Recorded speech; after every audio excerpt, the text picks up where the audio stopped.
അപ്പോൾ ഇന്നത്തേത് രാവിലെ തന്നെ ഒന്ന് മുടി വെട്ടാൻ പോകാമെന്ന് വെച്ചു. അപ്പോൾ മുടി വെട്ടി കഴിഞ്ഞപ്പോഴാണ് കൂട്ടുകാർ വിളിച്ചത്, സൈറ്റ് വരെ ഒന്ന് പോകണമെന്ന് പറയാം. നേരെ ഒന്ന് വണ്ടി കയറി നേരെ പമ്പിലോട്ട്.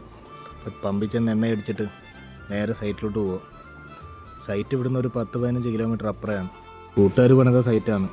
അപ്പോൾ അവിടെ ഇരിക്കുന്ന സാധനങ്ങൾ എടുത്താലേ നമുക്ക് വേറെടുത്ത് പണിയാൻ പറ്റൂ. അപ്പോൾ അതെടുക്കാനാണ് ഈ പോകുന്നത്. വനമേഖലയോട് ചേർന്നാണ് സൈറ്റുള്ളത്. നേരെ സൈറ്റ് എത്തി. അപ്പം ഞങ്ങളവിടെ ഇറങ്ങി ബാക്കിയുള്ളവരകത്ത് കയറി സാധനം എടുക്കാൻ വേണ്ടി പോയി.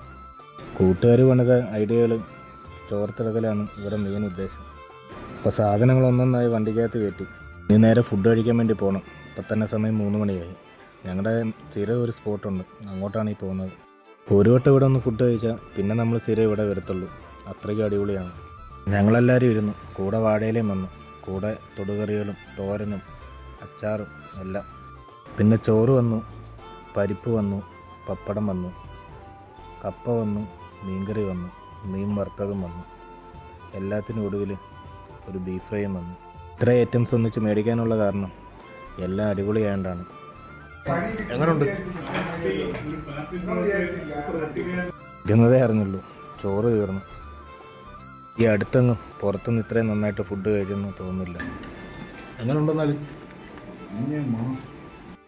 അങ്ങനെ വാഴയിലും കാലിയാക്കി ഞങ്ങൾ അവിടെ നിന്ന് ഇറങ്ങി. ഈ ഹോട്ടൽ നമ്മുടെ പത്തനാപുരത്തുള്ള ഹോട്ടൽ കടവാണ്. അവിടുന്ന് വണ്ടിയെടുത്ത് നേരെ വീട്ടിലോട്ട്. ഈ പുറത്തുനിന്നൊക്കെ ഫുഡ് കഴിച്ചിട്ട് കൂട്ടുകാരുടെ അടുത്ത് നിന്ന് കാര്യം പറയുമ്പോൾ അതൊരു വല്ലാത്തൊരു ഫീലാണ്. അപ്പം വേറൊരു വീഡിയോ കാണുന്നിടം വരെ പോയിട്ട് വരാം.